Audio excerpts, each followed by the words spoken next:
Amado Padre, gracias Señor, porque tu Espíritu Santo sigue trabajando con nosotros y pone esta necesidad de querer reunirnos, de querer congregarnos para alabar tu nombre. Gracias Padre, porque no cabe duda de que nos amas y por eso no nos has abandonado. Y tu Espíritu pone esa voluntad de querer hacer lo que tú has mandado, de guardar el sábado y de honrarte y glorificarte. Te rogamos que al estar aquí, dándote esta honra y gloria, podamos nosotros, Señor, conocer mejor tu voluntad y poner nuestra vida en armonía con tu voluntad. Te pedimos que el Espíritu Santo, que fue el que inspiró la palabra, también sea el que nos la enseñe ahora. Amén. Te lo suplicamos en el nombre de Jesús. Amén. Amén. En los últimos 3 sábados he estado hablando sobre la importancia de amar la verdad, como también de conocer la verdad y de permanecer en la verdad, aun cuando el hombre de pecado la haya echado por tierra. Y la verdad a la que me he estado refiriendo es Jesús, su ley y su palabra. Pero este tema no estaría completo sin hablar del único que nos guía a toda la verdad, es decir, el Espíritu Santo. Jesús dijo de él en Juan 16, versículos 12 al 15, lo siguiente. Juan 16, versículos 12 al 15. Evangelio de Juan, capítulo 16, y los versículos 12 al 15. La palabra del Señor dice: aún tengo muchas cosas que deciros, pero ahora no las podéis sobrellevar. Pero cuando venga el Espíritu de verdad, Él os guiará a toda la verdad. Porque no hablará por su propia cuenta, sino que hablará todo lo que oyere, y os hará saber las cosas que habrán de venir. Él me glorificará, porque tomará de lo mío y os lo hará saber. Todo lo que tiene el Padre es mío. Por eso dije que tomará de lo mío y os lo hará saber. Fíjense, hermanos, Jesús se refiere al Espíritu Santo como el Espíritu de verdad. ¿Por qué razón? Porque Él es el que define, imparte y defiende la verdad. Pero también, hermanos, porque ese es uno de los títulos con el cual se identifica la deidad. En el libro de Isaías, no lo vamos a leer, pero allí Dios se hace llamar el Dios de la verdad. Y aquí en el Evangelio de Juan, Jesús dice: yo soy la verdad. De manera que los 3 que componen la deidad son la única realidad verdadera y de ellos deriva toda la verdad. ¿Cuántos lo creen? Mis hermanos. Pero cuando se trata de conocer la verdad sobre Dios y Jesucristo, como también de su doctrina, es el Espíritu Santo el encargado de guiarnos a ella. Y no solo a una parte de ella, sino a cuánto de la verdad, hermanos. A toda la verdad. Oh, hermanos y hermanas, en primera instancia, el Espíritu Santo nos guía a Jesús, que es el camino, la verdad y la vida. Pero en segunda instancia, Él también nos revela su palabra y ya ha escrito su santa ley en nuestras mentes y corazones, las cuales también son llamadas la verdad. Y aquí es donde muchos se han quedado en el camino, porque en el avance de conocer la verdad, Sí, han aceptado a Jesús como la verdad y la vida. Han aceptado al Padre como el Dios de la verdad. Han aceptado la Biblia como la palabra de verdad. Pero no han aceptado su santa ley. Y allí entonces no están con la verdad completa, sino solo con parte de la verdad. Pero no se dan cuenta que al rechazar su ley, están rechazando a Dios, su divino autor. Y por ende también rechazan la guía que el Espíritu Santo les da en relación a ese tema. Por eso, todo aquel que se hace llamar cristiano, sería bueno que considerara la doctrina que está siguiendo para ver si ella comprende toda la verdad. Y puedo asegurarle que si no guarda los 10 mandamientos de la ley de Dios, entre los cuales está el cuarto que ordena guardar el sábado, puedo asegurarle que no tiene toda la verdad, sino está en armonía con esa ley de Dios. Hablando de esto, el don de profecía dice: muchas de las cosas que se presentaron como verdad, será necesario considerarlas cuidadosamente y con mucha oración, porque pueden ser astucias del enemigo. A menudo el camino del error parece paralelo al sendero de la verdad. Resulta difícil distinguirlo del camino que conduce a la santidad y al cielo.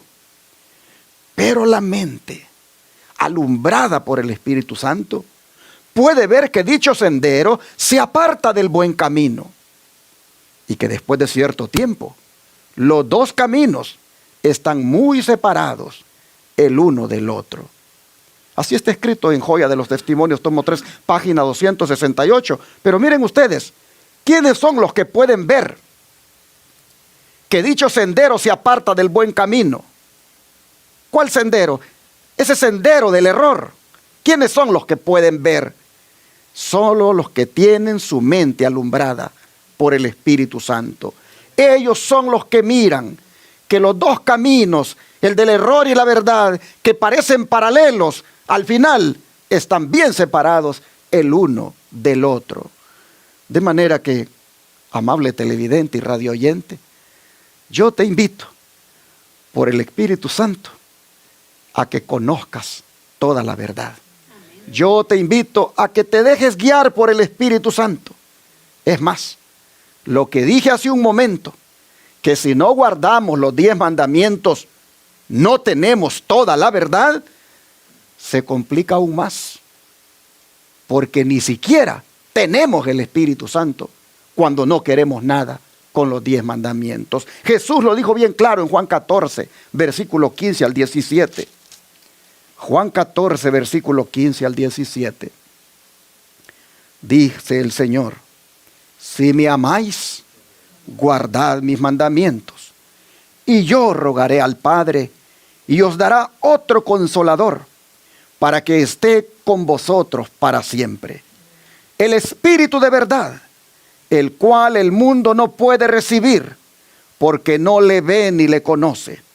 Pero vosotros le conocéis, porque mora con vosotros y estará en vosotros. Noten, hermanos, el requisito para recibir el Espíritu Santo es ¿qué cosa? La obediencia. La obediencia a los mandamientos. Solo los que obedecen los mandamientos tienen la bendición de contar con el Consolador, con la presencia del Consolador. Es decir, el abogado, el intercesor y defensor. Pues eso es lo que significa la palabra griega paráclitos, de donde se ha traducido consolador. Un paráclitos en el griego es uno que es llamado a ayudar a otro, uno que se presenta a favor de otro, como mediador, como intercesor y ayudador. ¿Y cuánto necesitamos de un consolador con tantas pruebas que a veces pasamos en la vida? ¿Cuántos de verdad necesitamos de un consolador en estos tiempos difíciles que estamos viviendo. Y el Paráclitos, es decir, el Espíritu Santo, Jesús dijo: yo se lo voy a enviar a aquellos que me amen y guarden mis mandamientos. ¿Cuántos aman aquí al Señor? ¿Y cuántos también guardan sus mandamientos? Entonces el Paráclitos es para ustedes. El Consolador es para ustedes. Y por lo tanto, en los momentos de angustia, en los momentos de dificultad, ustedes no están solos. Tienen al mejor Consolador que puedan necesitar. El don de profecía dice: en toda ocasión y lugar, en todas las tristezas y aflicciones, cuando la perspectiva parece sombría y el futuro nos deja perplejos y nos sentimos impotentes y solos, se envía el Consolador en respuesta a la oración de fe. Las circunstancias pueden separarnos de todo amigo terrenal, pero ninguna circunstancia ni distancia puede separarnos del Consolador celestial. Donde quiera que estemos, donde quiera que vayamos, está siempre a nuestra diestra para apoyarnos, sostenernos y animarnos. ¿Cuántos dicen amén? ¡Qué bendición, hermanos! ¡Qué bendición la del Espíritu Santo! Pero ¿cuántos se pierden esta bendición por no cumplir con el requisito de amar a Jesús y guardar sus mandamientos, que es la condición que Jesús pone para darlo, para enviarlo? Oh, hermanos, Jesús dice, el mundo dice, no le ve ni le conoce. ¿Por qué? Porque no quieren saber toda la verdad que el Espíritu de verdad les enseña. Antes bien, prefieren quedarse con una verdad a medias, y eso los deja en tinieblas. De manera que vale la pena, hermano, hermana, que me estás mirando en la televisión, tú que eres metodista, pentecostal, católico, de la iglesia que sea, vale la pena que cumplas con la condición que Jesús te pone, la de amarle y guardar sus mandamientos, para que el Consolador, el Espíritu Santo, venga a tu vida. Y en esos momentos, cuando un ser amado fallece, en esos momentos, cuando el trabajo te lo quitan injustamente, en ese momento cuando la enfermedad toca tu cuerpo, en ese momento cuando eres probado, cuando eres sometido a la aflicción, oh, qué consuelo, no sentirse solo, sino sentir la presencia del Espíritu Santo. Eso sería lo más maravilloso que pudiera pasarte en tu vida. Por eso te invito a que hagas lo que el Señor dice, que le ames y guardes sus mandamientos. Y déjate guiar por el Espíritu Santo a toda la verdad. Y no solamente a la verdad que te ha enseñado tu ministro. Porque toda la verdad no solo es Jesús, no solo es el Padre, ni tan solo es el Espíritu Santo. Es su palabra, es su santa ley. Y de allí emanan muchísimas verdades. Yo les pregunto, hermanos, cuando hablamos de que el Espíritu Santo nos guía toda la verdad, ¿no está incluido ahí la verdad de la Reforma Pro Salud, por ejemplo? ¿No está incluido ahí la verdad del mensaje de los 3 ángeles? ¿No está incluido ahí la verdad del juicio investigador? Las verdades que emanan de la doctrina bíblica del santuario. Oh, hermanos y hermanas, son muchísimas verdades. Y cuando el Espíritu Santo viene a la vida de un cristiano, este es guiado paso a paso por toda la verdad. De manera que en esta mañana sería bueno que deseemos y anhelemos que el Espíritu Santo no solo esté con nosotros, sino que esté en nosotros.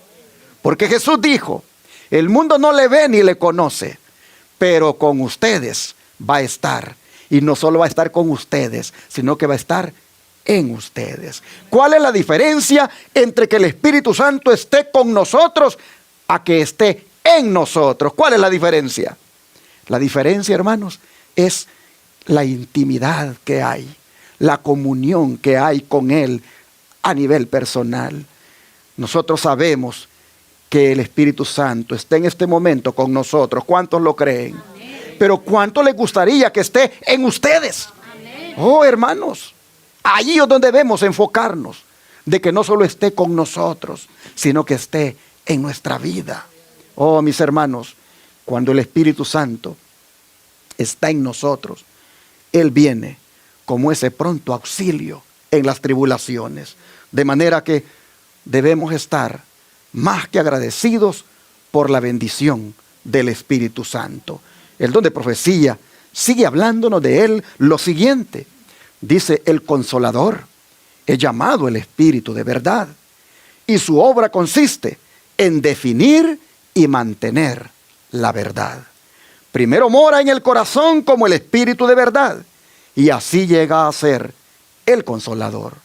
Hay consuelo y paz en la verdad, pero no puede hallar verdadera paz. No se puede hallar verdadera paz ni consuelo en la mentira.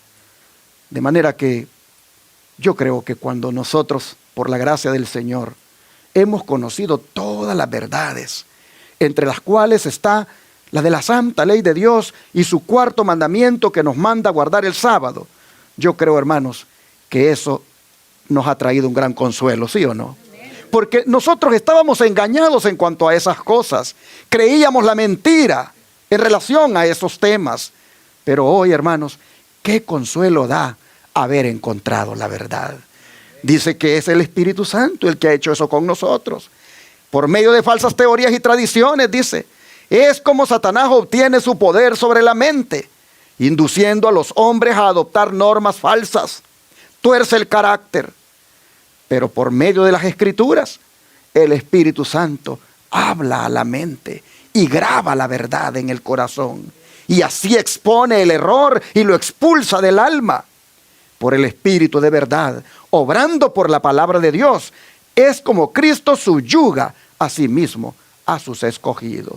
Gloria a Dios por la verdad que es la palabra. Pero gloria a Dios por el Espíritu Santo que le inspiró. Y gloria a Dios porque aquí nos dice que el Espíritu Santo no solo inspiró la palabra, sino que puede morar en nosotros. Por eso dijo Pablo, somos templo y morada, dijo, ¿de quién? Del Espíritu Santo. Es un gran privilegio. Es por el Espíritu de verdad, dice, obrando por la palabra de Dios, como Cristo nos subyuga a Él. Sigue diciendo, al describir a sus discípulos la obra y el cargo del Espíritu Santo, Jesús trató de inspirarles el gozo y la esperanza que alentaba su propio corazón. Se regocijaba por la ayuda abundante que había provisto para su iglesia. El Espíritu Santo era el más elevado de todos los dones que podía solicitar de su Padre para la exaltación de su pueblo. ¿Para qué, hermanos, Dios dejó el Espíritu Santo con nosotros? ¿Para qué? Para exaltarnos. Para exaltarnos, hermanos, de ese abismo donde andábamos, de ese pecado, de ese lodo cenagoso, para ahora levantarnos. Oh, hermanos, el Espíritu Santo ha sido dado para exaltar a su pueblo. Miren esos 12 que quedaron allí y los otros que le seguían. Oh, esos eran odiados. Pero cuando aquel día se derramó a manera de lluvia el Espíritu Santo sobre ellos, fueron exaltados. Y las multitudes creían al mensaje. Así también el pueblo remanente de hoy, cuando la lluvia tardía sea derramada sobre él, será exaltado ese pueblo y levantará en alto el estandarte de la verdad. Pero ya, hermanos, debemos estar experimentando esa exaltación. ¿Cuándo? Cuando Él nos levante espiritualmente, cuando Él nos reanima, cuando Él nos consuela, cuando Él nos dice, vamos, sigue adelante. Y nosotros escuchamos esa voz. Dice, el Espíritu iba a ser dado como agente regenerador. Y sin esto el sacrificio de Cristo habría sido inútil. Sí, porque la sangre de Cristo no sería tan efectiva, hermanos, en nuestra vida, sin que el Espíritu Santo nos haga ver que esa sangre fue derramada por nosotros. Por eso dice, sería inútil, habría sido inútil el sacrificio de Cristo si el Espíritu Santo no hubiera quedado aquí como el Consolador. El poder del mal, dice, se había estado fortaleciendo durante siglos. Y la sumisión de los hombres a este cautiverio satánico era asombrosa. El pecado podía ser resistido y vencido únicamente por la poderosa intervención de la tercera persona de la divinidad. Ya aquí nosotros vemos que la divinidad la componen ¿cuántos? Tres. Y el Espíritu Santo es la tercera persona de la divinidad. Y solo se puede resistir y vencer el pecado mediante su intervención. Dice, esta tercera persona de la divinidad que iba a venir no con energía modificada como algunos piensan, sino, dice, en la plenitud del poder divino. Porque, hermanos, el Espíritu Santo es tan divino como el Padre y como lo es el Hijo. El Espíritu, dice, es el que hace eficaz lo que ha sido realizado por el Redentor del mundo. Por el Espíritu es purificado el corazón. Por el Espíritu llega a ser el creyente partícipe de la naturaleza divina. Cristo ha dado su Espíritu como poder divino para vencer todas las tendencias hacia el mal, hereditarias y cultivadas, y para grabar su propio carácter en su iglesia. Miren todo lo que hace el Espíritu Santo. Nos ayuda a vencer las tendencias hacia el mal, hereditarias y cultivadas. Y también graba el carácter de Cristo en nosotros. Por eso deberíamos orar siempre, para que el Espíritu Santo haga esta obra diariamente en nosotros. De tal manera que, como dice acá, seamos partícipes de la naturaleza divina y podamos ser más que vencedores de todas aquellas tendencias hacia el mal que tenemos. Gloria a Dios por el Espíritu Santo, hermanos. Es la mayor bendición que podemos tener con nosotros. Es más, Él nos ayuda a abandonar el pecado. ¿Cómo lo hace? Leamos aquí en Juan, capítulo 16, versículos 7 al 11. Dice, pero yo os digo la verdad. Os conviene que yo me vaya, porque si no me fuese, el Consolador no vendría a vosotros. Mas si me fuere, os lo enviaré. Y cuando Él venga, convencerá al mundo de pecado, de justicia y de juicio. De pecado por cuanto no creen en mí. De justicia por cuanto voy al Padre, y no me veréis más. Y de juicio por cuanto el príncipe de este mundo ha sido ya juzgado. Mis hermanos, noten lo que dice acá. Os conviene que yo me vaya. Hermanos, si Cristo no se hubiera ido y se hubiera quedado, ¿quién le hubiera convencido a usted de que es un pecador? ¿Quién? Si Cristo en su persona humana no era omnipresente, Él solo podía estar allá, en las calles de Jerusalén, en Samaria, en Galilea, allá en Palestina. No podía venir a los Estados Unidos, no podía estar en El Salvador, no podía estar en Puerto Rico, no podía estar en su país. ¿Quién le hubiera convencido a usted de que es un pecador? ¿Quién le hubiera hecho sentir a usted la culpabilidad del pecado? Así que Jesús dice, a ustedes les conviene que yo me vaya. Porque el Espíritu Santo, Él va a poder estar en todo el mundo. Él sí va a poder estar en todas partes. Yo en esta personalidad humana con la cual he venido a hacer mi ministerio, no puedo estar en todas partes. Pero el Espíritu Santo, Él sí. Él sí va a poder estar en todos los países. Y dijo el Señor, allí sí se va a convencer Noel de que es un pecador. Allí sí se va a convencer Miriam de que ella es pecadora. Allí se va a convencer Pascual de que él sí es pecador y que necesita de un Salvador. De manera, hermanos, que Cristo dice, a ustedes les conviene que yo me vaya. Y cuando Él venga, dice el Espíritu Santo, les va a convencer de 3 cosas a ustedes. Número 1, ¿de qué? De pecado. Número 2, de justicia. Y número 3, de juicio. Miren la manera de cómo Él nos ayuda a abandonar el pecado. Primero, nos convence. Es decir, demuestra nuestra culpabilidad. Por eso dijo el apóstol Santiago que cuando pecamos somos convictos, dice, por la ley como transgresores. Porque el pecado es transgresión de la ley. Y esto mismo, hermanos, es lo que experimentaron las personas que estaban reunidas allá en el día de Pentecostés. Cuando fue prodigado el don del Espíritu, el Espíritu convenció sus corazones. Y ellos dijeron, cuando escucharon a Pedro predicar, dice, se compungieron de corazón y dijeron, ¿qué cosa? ¿Qué haremos? Hemos pecado. Hemos matado al dador de la vida. Mis hermanos, una de las primeras evidencias de que el Espíritu Santo está obrando en uno es cuando sentimos la profunda convicción de que somos pecadores. Pero leemos que el Espíritu no solo pone de manifiesto el pecado, sino que también hace que se vea dónde está la solución. Pues dice que te convence de justicia, es decir, te presenta a Cristo como tu única justicia, como el único que puede justificarte, como el único que puede impartirte la justicia tanto imputada como impartida. Imputada, que es la que te da el perdón, y la impartida, que es la que te da la santificación.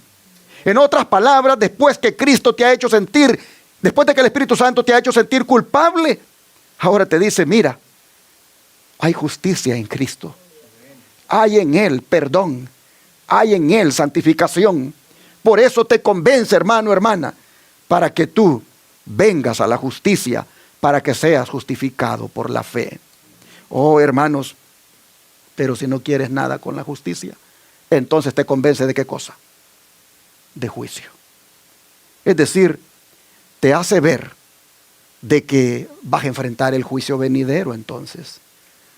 De manera que el Espíritu Santo hace que los hombres reconozcan sus pecados, les señala la salvación y la justicia que hay en Jesús y los amonesta de las consecuencias de continuar en sus pecados y de descuidar la salvación que se les ofrece gratuitamente. Así, hermanos, nos ayuda el Espíritu Santo a abandonar el pecado. De esa manera. Y cuando respondemos a la obra del Espíritu Santo, el reavivamiento no se hace esperar. Pues entonces dice que hemos pasado de muerte a vida. Mis hermanos, el don de profecía nos relata la experiencia que han tenido los que han permitido que el Espíritu Santo haga esa triple obra de convicción en el corazón. Esa triple obra de convicción de pecado, de justicia y de juicio. Vean cómo el don de profecía nos dice la experiencia que tienen aquellos que permiten al Espíritu Santo que los convenza de esa manera. Dice así, donde quiera que la palabra de Dios se predicara con fidelidad, los resultados atestiguaban su divino origen. El Espíritu de Dios acompañaba el mensaje de sus siervos y su palabra tenía poder. Los pecadores sentían despertarse sus conciencias.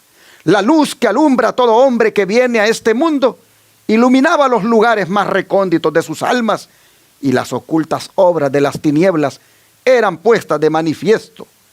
Una profunda convicción se apoderaba de sus espíritus y corazones. Eran redarguidos de pecado, de justicia y del juicio por venir. Tenían conciencia de la justicia de Dios y temían tener que comparecer con sus culpas e impurezas ante aquel que escudriña los corazones. De manera que en su angustia clamaban, ¿quién me libertará de este cuerpo de muerte? Y al serles revelada la cruz del Calvario, indicio del sacrificio infinito exigido por los pecados de los hombres, veían que solo los méritos de Cristo bastaban para expiar sus transgresiones. Eran lo único que podía reconciliar al hombre con Dios. De manera que con fe y humildad aceptaban al Cordero de Dios que quita los pecados del mundo. Y por la sangre de Jesús alcanzaban la remisión de los pecados cometidos anteriormente. Así, hermanos, estas personas experimentaban la verdadera conversión.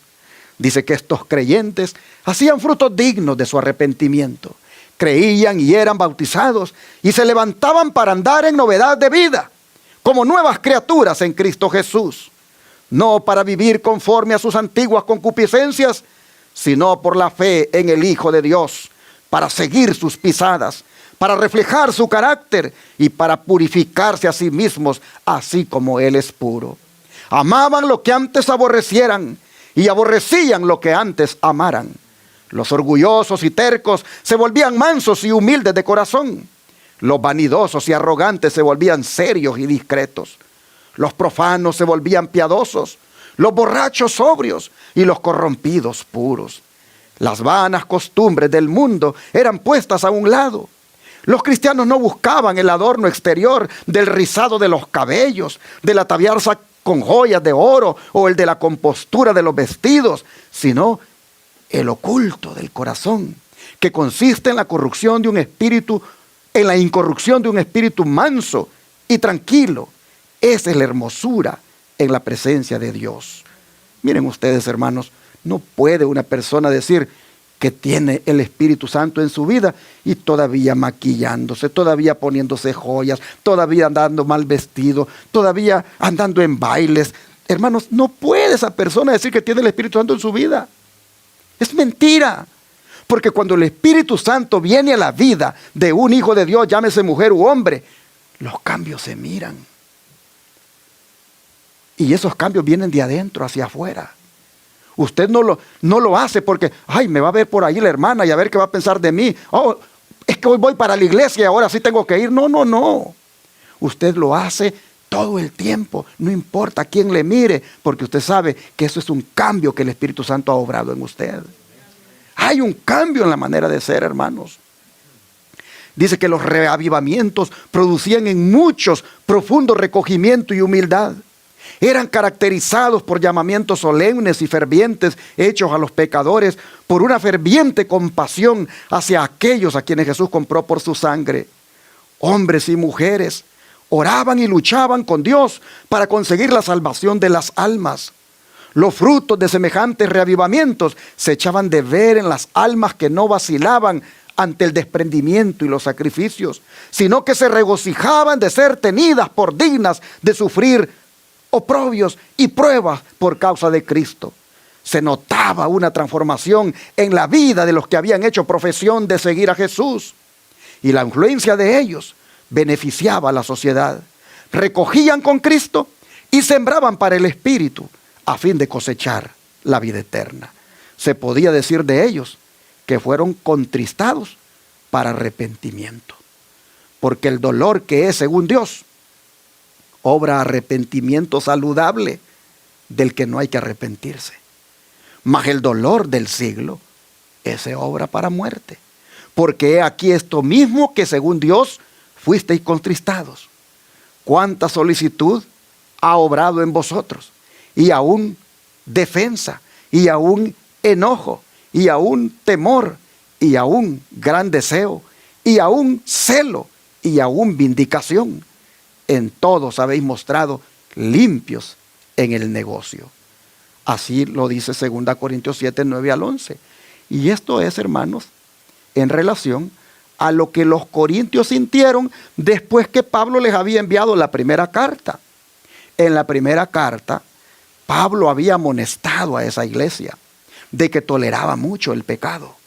Pablo había amonestado a esa iglesia de que inclusive les parecía normal lo que estaba ocurriendo allí. Había un pecado de incesto, un hijo metiéndose con la mujer de su padre. Y los hermanos no decían nada, les parecía normal, igual que hoy. Hoy en día el pecado pareciera una cosa normal. Las iglesias ya no se asustan por el pecado. El pecado desfila en la iglesia y nadie se asusta. Todos ya lo ven como normal.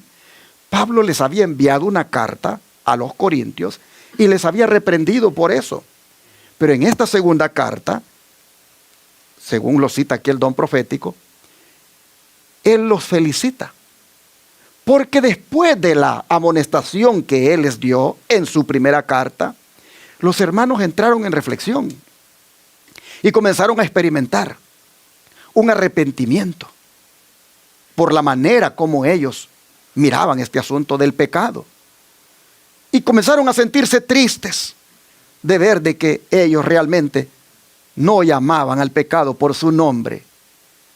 Y dice Pablo, la solicitud con la que obraron ustedes, es decir, la prontitud con la cual actuaron para resolver aquel problema, y aún la defensa que hicieron de la verdad, y aún el enojo que sintieron de ustedes mismos, de cómo habían actuado, de cómo habían sido tan, digámoslo así, liberales. Aún eso, dice Pablo, ese celo y la vindicación, en todo eso se mostraron limpios en el negocio o en el asunto. ¿Por qué? Porque ustedes se enojaron con ustedes mismos cuando vieron la manera como habían conceptuado el asunto del pecado.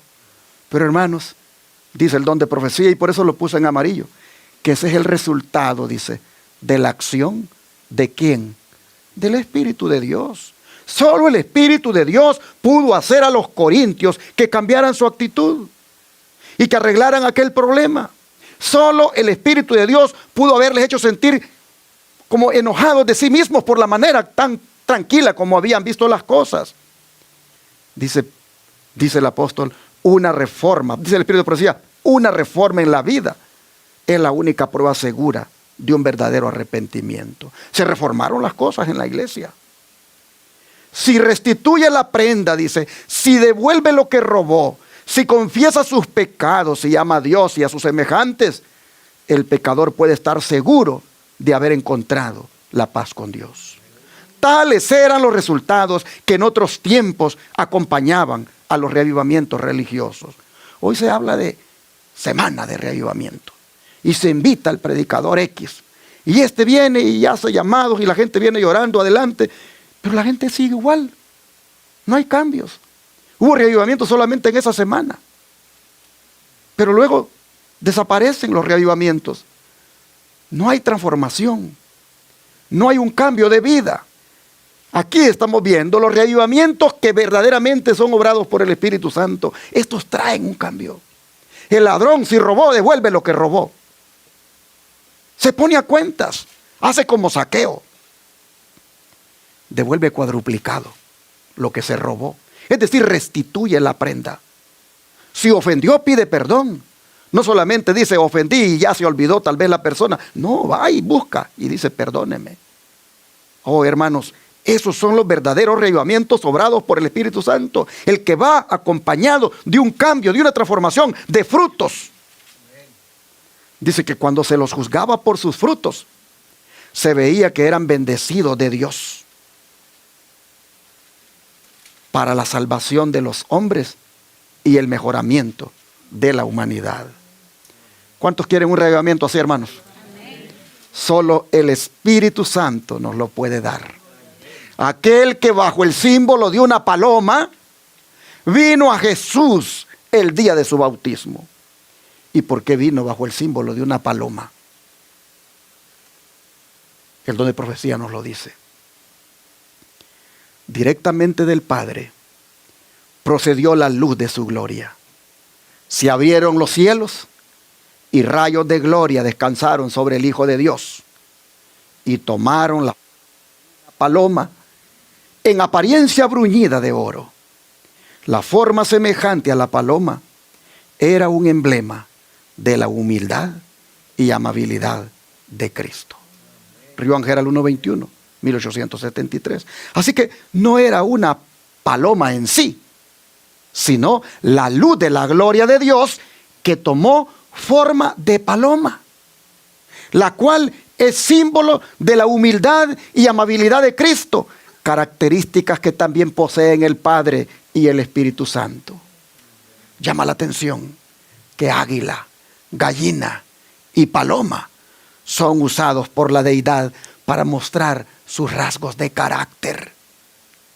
Pero la paloma también es símbolo de inocencia y de paz. Por eso Cristo dijo, sean mansos y sencillos, ¿como qué? Como la paloma. El Espíritu Santo, hermanos, eligió no darse a conocer físicamente como una persona. Por eso eligió símbolos que hicieran ver su obra. Símbolos como el agua, el fuego, el viento y la paloma. Pero no por eso debemos decir que Él no es una persona, pues Él haría una obra que solo puede ser hecha por una persona, como es la de guiarnos a toda la verdad y hablar lo que oyó. Leamos nuevamente esos versículos 13 al 15 de aquí de Juan 16. Dice, pero cuando venga el Espíritu de verdad, Él os guiará a toda la verdad, porque no hablará por su propia cuenta, sino que hablará todo lo que oyere y os hará saber las cosas que habrán de venir. Él me glorificará, porque tomará de lo mío y os lo hará saber. Todo lo que tiene el Padre es mío, por eso dije que tomará de lo mío y os lo hará saber. Noten las palabras. Él me glorificará, dice Jesús. Él tomará de lo mío y os lo hará saber. Noten esas palabras, hermanos, porque destacan la distinción entre la persona de Jesús y la del Espíritu Santo. Si Jesús hubiera prometido que Él iba a volver en la forma del Espíritu Santo, Él nunca hubiera hablado de esa manera. Así que el Espíritu Santo es una persona distinta a Jesús. Toma de Jesús, glorifica a Jesús, da a conocer lo que oye de Jesús. Y el don de profecía lo respalda. Dice, el Espíritu Santo es el consolador en nombre de Cristo. Personifica a Cristo, pero es una personalidad, ¿qué cosa? Distinta. Manuscrito 20 del año 320, página 324. Y cuando dice que el Espíritu Santo es el consolador en nombre de Cristo, lo que está diciendo es que Él es el representante de Cristo. Él vino a este mundo para dar testimonio de Cristo. Así lo dice el capítulo 15, versículo 26 de aquí mismo del Evangelio de Juan. Dice, pero cuando venga el Consolador, Juan 15, 26, pero cuando venga el Consolador, a quien yo os enviaré del Padre, el Espíritu de verdad, el cual procede del Padre, Él dará testimonio acerca de mí. Es decir, está hablando de una persona distinta a Él. Habla, testifica, glorifica. Así que, hermanos y hermanas, el Espíritu Santo no solamente es nuestro abogado, nuestro consolador, el que es llamado para estar al lado de, sino que también es testigo. Él es testigo en favor de la causa de Jesucristo, pues Él dice, dará testimonio de mí, dice el Señor. Eso, hermanos, no lo puede hacer una paloma, no lo puede hacer un fuego, no lo puede hacer el agua o el viento, que son símbolos del Espíritu Santo. Eso solo lo puede hacer una persona. Pero hay otra cosa maravillosa que el Espíritu Santo haría, y es que nos haría saber las cosas que habrán de venir. O sea, Él sería espíritu de profecía en este mundo. ¿Y en dónde haría saber las cosas que habrán de venir? ¿En dónde? Ni más ni menos que en el libro del Apocalipsis. En ese libro, 7 veces, en el mensaje a las 7 iglesias, se nos dice, el que tiene oído, oiga qué cosa, lo que el Espíritu dice a las iglesias. Indicando, hermanos y hermanas, que en el libro de Apocalipsis se revela el espíritu de profecía. El Espíritu Santo revela en el libro de Apocalipsis la revelación de Jesucristo. Por eso también es llamado ese libro el libro de revelaciones. Pero qué revelaciones las que se encuentran en ese libro. Dentro de las muchas que nos dice que habrán de venir, nos habla de una guerra en contra del pueblo remanente de Dios, porque guarda los mandamientos. Se ve a las claras que los mandamientos de Dios están especialmente en pugna, en la lucha entre el dragón, símbolo de Satanás, y la iglesia de Cristo. Leamos lo que el Espíritu Santo ha revelado aquí en Apocalipsis 12, verso 17. Apocalipsis 12, verso 17.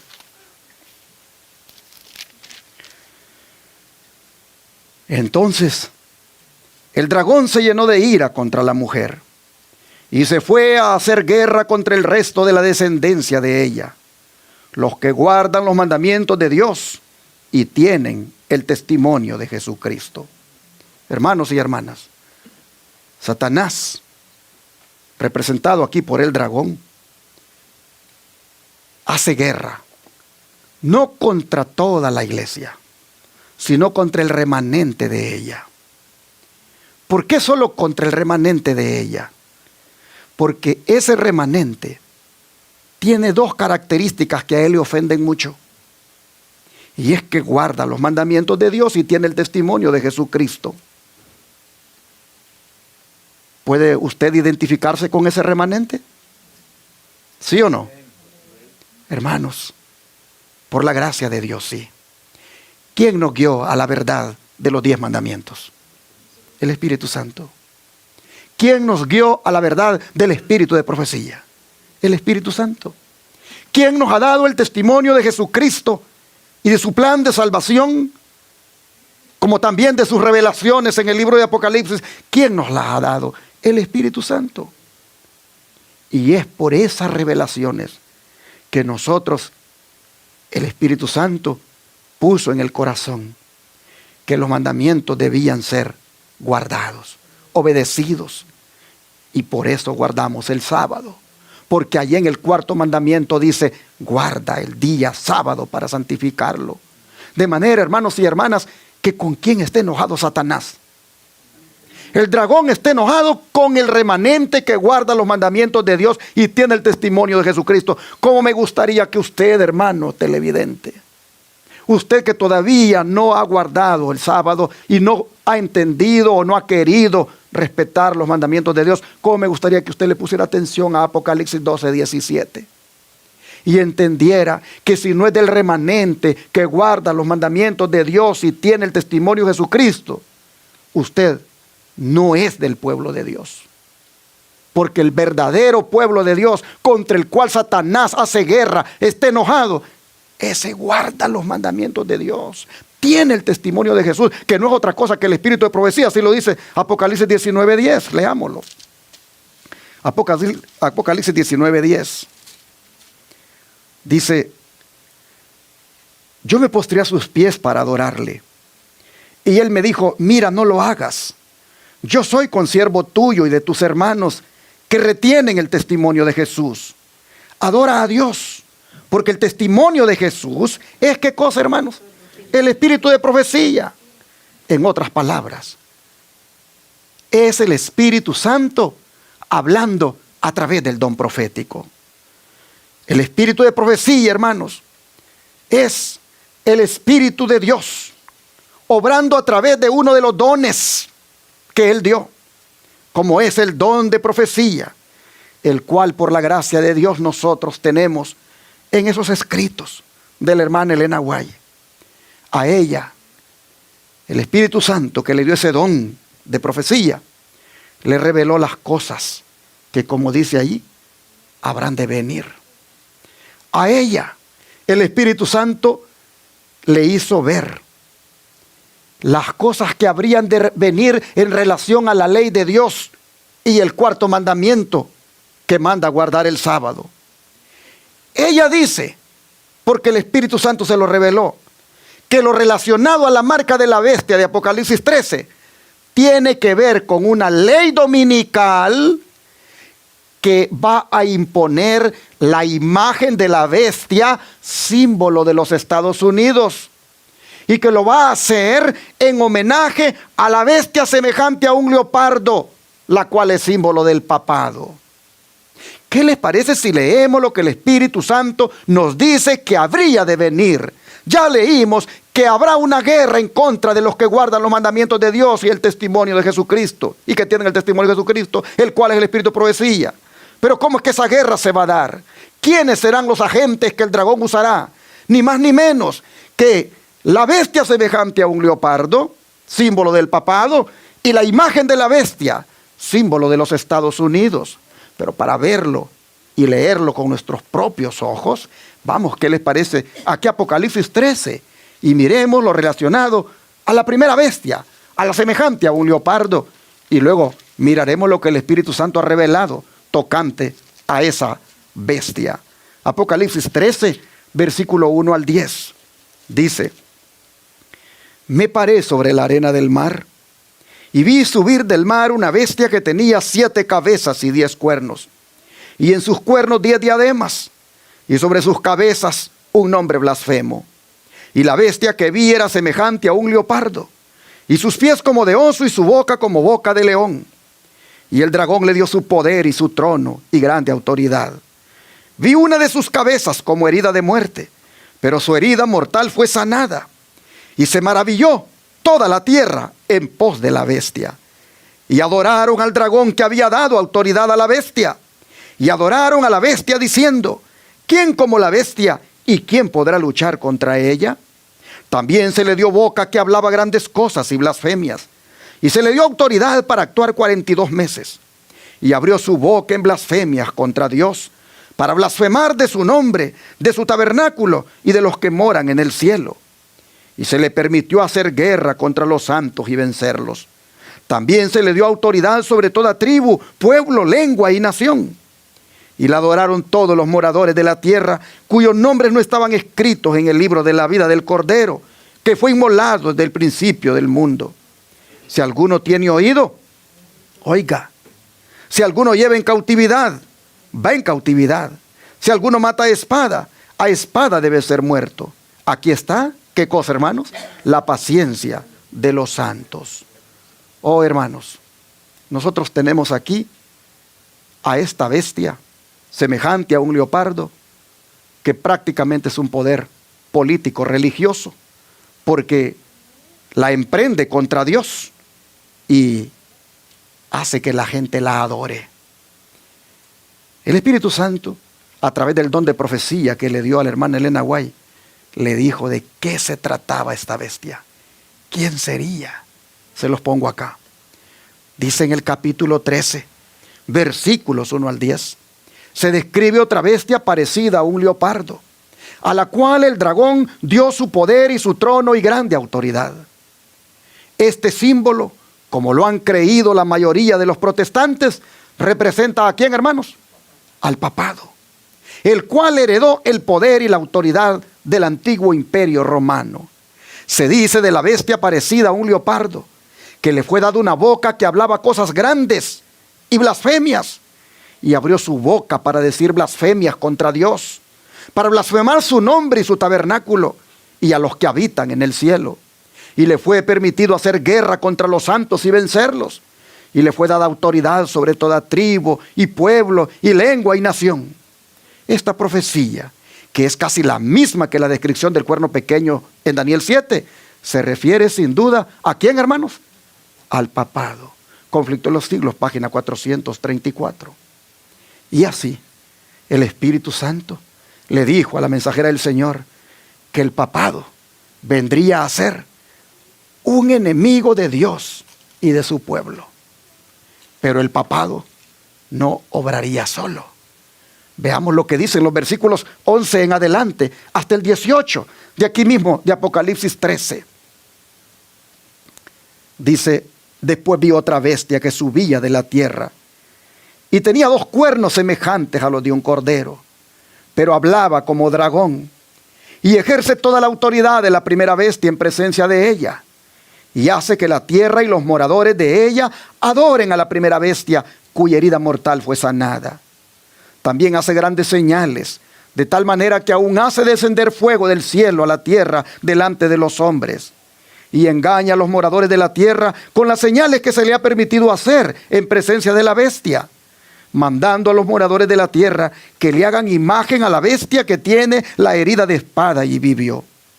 Y se le permitió infundir aliento a la imagen de la bestia, para que la imagen hablase e hiciese matar a todo el que no la adorase. Y hacía que a todos, pequeños y grandes, ricos y pobres, libres y esclavos, se les pusiese una marca en la mano derecha o en la frente, y que ninguno pudiera comprar ni vender, sino el que tuviera la marca o el nombre de la bestia o el número de su nombre. Aquí hay sabiduría.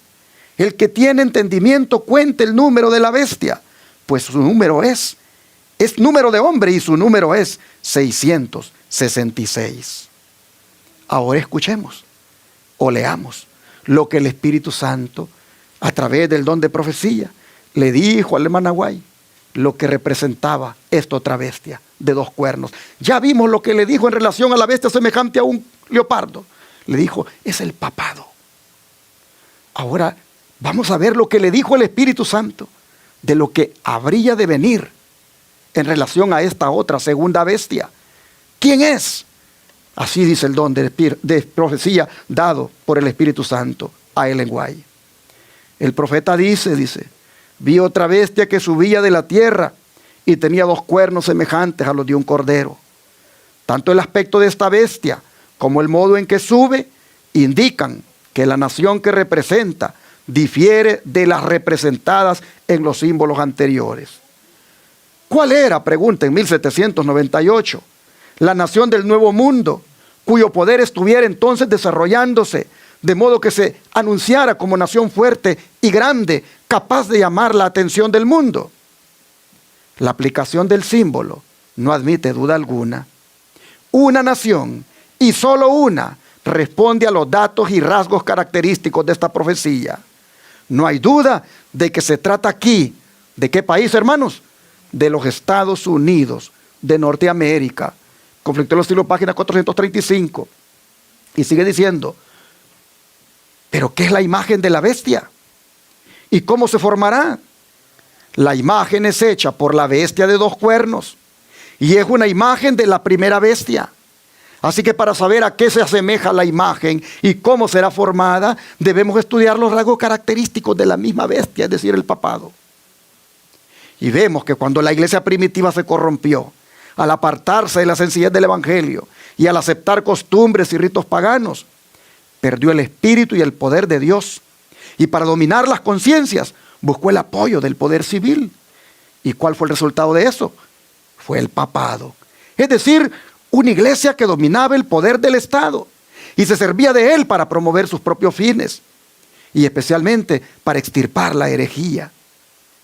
Para que los Estados Unidos formen una imagen de la bestia, el poder religioso debe dominar de tal manera al gobierno civil que la autoridad del Estado sea empleada también por la iglesia para cumplir sus fines. Y así, hermanos, una vez más, el espíritu de profecía o el Espíritu Santo, hablando a través del don profético, dice que los Estados Unidos hará una imagen de la primera bestia. Y que eso será cuando la iglesia se una con el Estado y la religión domine al poder civil, tal como lo hizo el papado en la Edad Media, convirtiendo a su iglesia en un poder político y religioso. Cuando eso suceda aquí, dice en Estados Unidos, ha dicho el Espíritu Santo, que los Estados Unidos entonces va a imponer, ¿qué cosa? La marca de la bestia. ¿Pero qué es la marca de la bestia? ¿Habrá el Espíritu Santo revelado eso también a Ellen White? Claro que sí. ¿Cuál es la marca de la bestia? Sigue diciendo, todos los que demuestren su lealtad a Dios, mediante la observancia de su ley, y negándose a aceptar un falso día de reposo, se alistarán bajo la bandera del Señor Dios Jehová y recibirán el sello del Dios viviente. Lo voy a leer otra vez. Todos los que demuestren su lealtad a Dios, mediante la observancia de su ley, y negándose a aceptar un falso día de reposo, se alistarán bajo la bandera del Señor Dios Jehová y van a recibir el sello del Dios viviente. Mientras que los que renuncien a la verdad de origen celestial y acepten el descanso dominical, recibirán ¿qué cosa? La marca de la bestia. Así que la marca de la bestia tiene que ver con qué día de la semana, con el domingo. Eso está en la carta 11 del año 1890. Pero ahora vean lo que dice. La señal o sello de Dios se revela en la observancia de ¿cuál día de la semana? El séptimo. Ya sabemos que es el sábado. Es el monumento recordativo de la creación por el Señor. Pues dice el libro de Éxodo 31, 12 y 13, que habló además Jehová a Moisés diciendo: y tú hablarás a los hijos de Israel diciendo: con todo eso vosotros guardaréis mis sábados, porque es señal entre mí y vosotros por vuestras edades, para que sepáis que yo soy Jehová, que os santifico. En este pasaje dice, el sábado se designa claramente como señal entre Dios y su pueblo. Así que la marca de la bestia es lo opuesto a esto. Es la observancia del primer día de la semana. Esta marca distingue a los que reconocen la supremacía de la autoridad papal de aquellos que reconocen la autoridad de Dios. Hoy los testimonios tomo 3, página 232. Y así el Espíritu Santo, hermanos, en las cosas que dijo que habrán de venir, dijo, el domingo se va a convertir en la marca de la bestia. Aquellos, cuando se imponga por decreto legislativo ese día, que lo acepten y se sometan a ello, dice, ese día habrán recibido la marca de la bestia, porque habrán, al hacer eso, rechazado el verdadero día de reposo, el cual es el sábado. Tristemente, ya la gran mayoría está rechazando el sábado. A través de estos canales de televisión, este ministerio lleva predicando 24/7 ya por varios años, y muchísimos han oído la verdad en cuanto al verdadero día de reposo, el sábado. Pero algunos se han enojado y lo han rechazado y se han aferrado al domingo. Solo será cuestión de tiempo para cuando este día, de acuerdo a la revelación dada por el Espíritu Santo, se imponga como decreto legislativo, como día de descanso. Solo será cuestión de tiempo para que entonces aquellos que hoy rechazan el sábado reciban la marca de la bestia. Sin embargo, mientras no llegue ese momento, todavía pueden ser sellados por el sello del Dios vivo, el cual es el sábado. Hermanos, sigue diciendo el don de profecía, que lo que caracterizará de un modo peculiar a los adoradores de Dios será su respeto por el cuarto mandamiento, puesto que es la señal del poder creador de Dios y atestigua que Él tiene derecho a la veneración y al homenaje de los hombres. Los impíos se van a distinguir por sus esfuerzos para derribar el monumento conmemorativo del Creador y exaltar en su lugar la institución romana. En este conflicto, la cristiandad entera se encontrará dividida en dos grandes clases: la que guardará los mandamientos de Dios y la fe de Jesús, y la que adorará la bestia y su imagen y recibirá su marca. No obstante, los esfuerzos reunidos de la iglesia y del Estado para compeler a los hombres, pues dice que pequeños, grandes, ricos y pobres, libres y siervos, los van a compeler a que reciban la marca de la bestia. No obstante, dice, el pueblo de Dios no se someterá. Amén, hermanos. ¿Por qué no se va a someter el pueblo de Dios? Porque el Espíritu Santo ha grabado indeleblemente la verdad en el corazón de que el verdadero día de reposo es el sábado. Dice que el profeta de Patmos vio a los que habían alcanzado la victoria de la bestia y su imagen, y de su señal, y del número de su nombre. Los vio que estaban sobre el mar de vidrio, teniendo las arpas de Dios y cantando el cántico de Moisés y del Cordero. Hermanos, hemos leído por revelación del Espíritu Santo lo que habría de venir tocante al domingo. Pues dice que llegaría ese día falso de reposo a exaltarse de tal manera que muchas personas irían tras él. Y ustedes lo han mirado, como en los últimos tiempos se está exaltando el domingo de una manera sorprendente.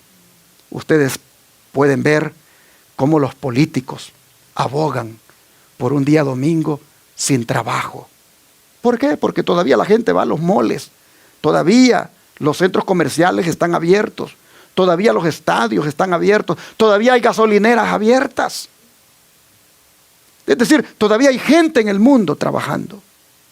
Y los políticos abogan por un día domingo sin trabajo y que se establezca una ley donde nadie, absolutamente nadie, trabaje el domingo, excepto aquellos que hagan una labor de asistencia. Hermanos, aquí en Estados Unidos, igual. Mientras en Europa, los políticos desde hace rato vienen con esa su alianza dominical que tienen. Desde hace rato vienen promoviendo y insistiendo en ese domingo sin trabajo. Aquí en Estados Unidos ya hay una ley ahí que le han metido, un proyecto de ley para que la jornada laboral sea de 4 días nada más, de 32 horas.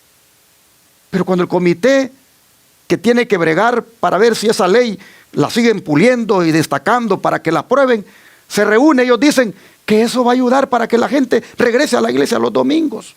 Así que la jornada laboral de 4 horas va encaminada a que el domingo vuelva a tener su lugar.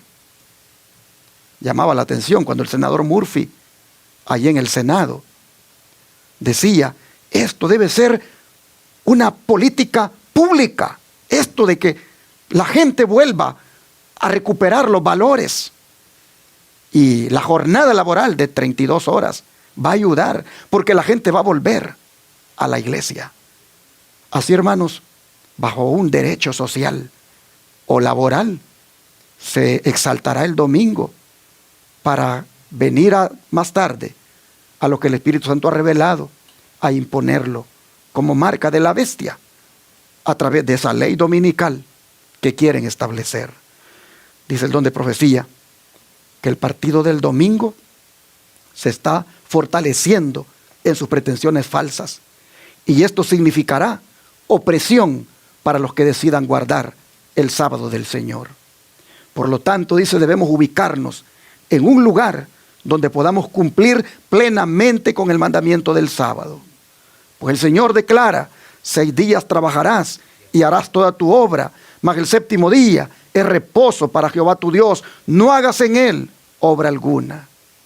Y debemos tener cuidado de no colocarnos en un lugar donde será difícil para nosotros y nuestros hijos observar el sábado.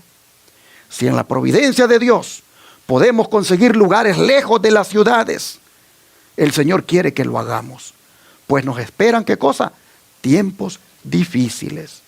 Mensajes Selectos, tomo 2, página 412.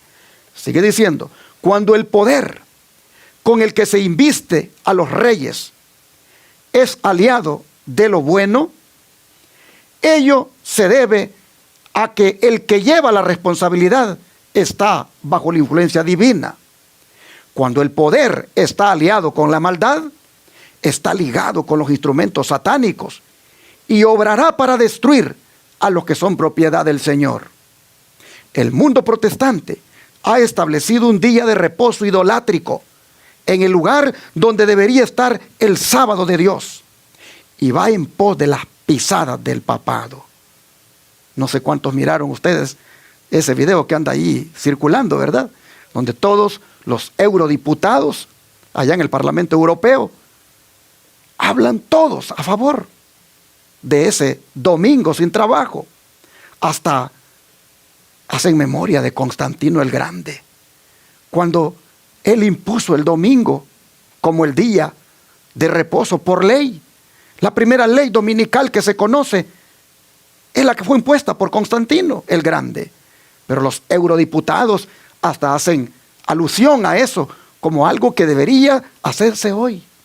Hermanos, pero entonces dice, ¿qué estarán haciendo? Estarán poniendo un día de reposo idolátrico en lugar donde debe estar el sábado de Dios. Y allí, dice, la gente irá en pos de las pisadas del papado. Por esta razón, dice, veo la necesidad de que las familias del pueblo de Dios se trasladen fuera de ¿dónde? De las ciudades, a lugares apartados del campo, donde puedan cultivar la tierra y cosechar los productos que ellos mismos siembren. De este modo podrán criar a sus hijos con hábitos sencillos y saludables. Veo la necesidad de apresurarse a fin de tener todas las cosas dispuestas para la crisis. En otras palabras, hermanos, nosotros ya deberíamos de estar viviendo ¿a dónde? En el campo, fuera de las ciudades. Porque allí es donde podremos tener algo de lo que hayamos cultivado. Allí podremos tener comida. Pero hermanos y hermanas, si todas estas cosas que hemos leído es el Espíritu Santo que las está haciendo saber que han de venir, ¿qué debemos hacer nosotros ahora? ¿Qué debemos hacer nosotros? Si el Espíritu Santo es el que está haciendo saber las cosas que han de venir, ¿qué debemos hacer? Apocalipsis 3:22. ¿Qué debemos hacer?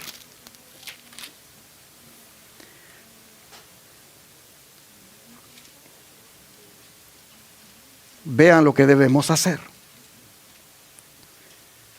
El que tiene oído, oiga lo que el Espíritu dice a las iglesias. Es decir, hermanos, prestemos atención a las cosas que Él ha hecho saber que habrán de venir. Prestemos atención a los consejos que nos ha dado a través del don de profecía. Tal vez hemos escuchado varias veces sobre esto que he hablado, pero ¿será que esta vez lo hemos comprendido? ¿Y será que nuestra comprensión nos va a llevar a la práctica? ¿Será que nuestra comprensión nos va a llevar a ser guiados cada día más a toda verdad por el Espíritu Santo? ¿Será que al decirnos Él las cosas que habrán de venir, será que nos vamos a preparar para consagrarnos más al Señor y hacer planes para ser fieles a Él cuando se promulgue la ley dominical? El que tiene oídos para oír, oiga, ha dicho el Espíritu. ¿Tenemos oídos, hermanos? Amén. Entonces dispongámonos a escuchar y a prestar atención a lo que el Espíritu Santo nos dice. Y dejémonos guiar por Él. Porque los que sean guiados por Él, ¿qué dijo Pablo? Vamos a leerlo. Romanos 8:14. Romanos 8:14. Romanos 8, verso 14. Dijo el apóstol: porque todos los que son guiados por el Espíritu de Dios, estos son, ¿qué cosa, hermanos? Hijos de Dios. Les pregunto, ¿cuántos creen que el Espíritu Santo nos ha guiado hasta aquí?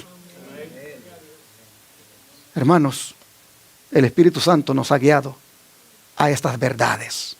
El Espíritu Santo nos ha guiado a la verdad presente. Y si dejamos que nos siga guiando, no solo somos, sino que seremos hijos de Dios, dice Pablo. La conducción del Espíritu, hermanos, que Pablo menciona aquí, no significa un impulso momentáneo, sino una influencia constante y habitual. Hermanos, no son hijos de Dios aquellos cuyos corazones son conmovidos de vez en cuando por el Espíritu, o aquellos que de cuando en cuando se rinden a su poder. No, esos no son hijos de Dios. Dios reconoce como sus hijos solamente a los que continuamente son conducidos por su Espíritu. Así que yo quisiera esta mañana invitarles a que hagamos una resolución. Y es a que nos mantengamos en la familia de Dios, dejándonos guiar por el Espíritu de Dios. Si nos dejamos guiar por el Espíritu de Dios, Él nos dirá a dónde debemos irnos a vivir cuando se trata de salir de las ciudades. Si nos dejamos guiar por el Espíritu de Dios, Él nos dirá cuándo debemos irnos. Por todo lo que hemos leído, ese tiempo ya llegó de habernos ido de las ciudades a vivir en el campo. El Espíritu Santo ha hablado, y cuando el Espíritu Santo habla, ¿qué debe hacer la iglesia? Oiga lo que el Espíritu Santo dice. Escuche, déjese guiar por Él. Él sabe lo que ha de venir y lo ha revelado a través del don de profecía. De manera, hermanos y hermanas, que hagamos la resolución de entregarnos más a Dios, de dejarnos guiar por el Espíritu Santo para que Él nos siga llevando, hermanos, por la senda de la verdad. ¿Cuántos se comprometen hoy a que el Espíritu Santo guíe sus vidas, hermanos? Dios les bendiga y que así nos encuentre Jesús cuando venga, siendo guiados por el Espíritu Santo. Himno 187.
Cólmame.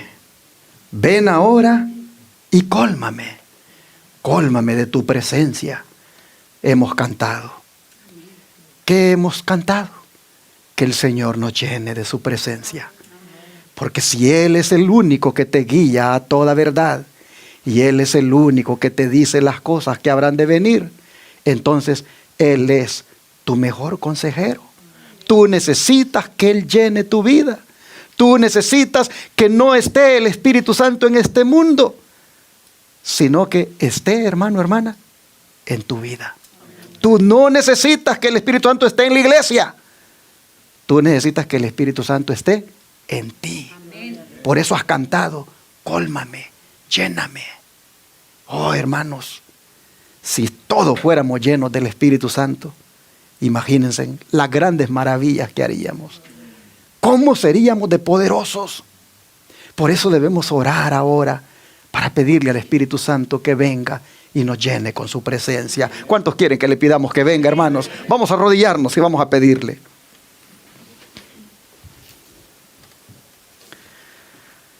Amante Padre, ya te hemos cantado que nos llenes con la presencia de tu Espíritu Santo.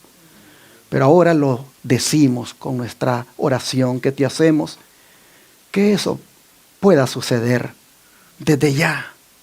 Te rogamos, Señor, que vengas a nuestra vida y que hagas cuando vengas a nuestra vida ese cambio de carácter, ese cambio, Señor, en todas las áreas de nuestra vida. Oh Señor, que se pueda reflejar ese cambio, que otros con solo ver los cambios digan: ¿quién habrá hecho ese cambio en esa hermana, en ese hermano? Y que cuando pregunten se les diga: es el Espíritu Santo el que lo ha hecho. Así que rogamos en esta hora para que tu Espíritu venga a nosotros y cambie nuestra manera de pensar, nuestra manera de mirar, nuestra manera de divertirnos, de vestirnos, de todo, Señor, hasta de comer. Padre, te pedimos que el Espíritu Santo, al estar en nosotros, haga una transformación total de cada uno. Oh Padre, te rogamos que así como nos has guiado hasta aquí en cuanto a la verdad, ahora esa verdad nos santifique. Esa verdad, Señor, haga efecto de liberación en nosotros y que el Espíritu Santo nos ayude a mantenernos en la verdad hasta el día cuando Cristo venga. Oh Padre, te rogamos que al haber oído de las cosas que van a venir, no solamente entre por un oído y salga por el otro, sino que nos pongamos con un oído atento a eso y a poner por obra lo que corresponde para estar a tono con los tiempos que vivimos. Señor, bendícenos y que cada uno aquí pueda tu Espíritu tomar el control de cada quien, de cada uno, de tal manera que de aquí en adelante se convierta en un verdadero hijo de Dios. Padre, te pedimos esto en el nombre de Jesús. Amén.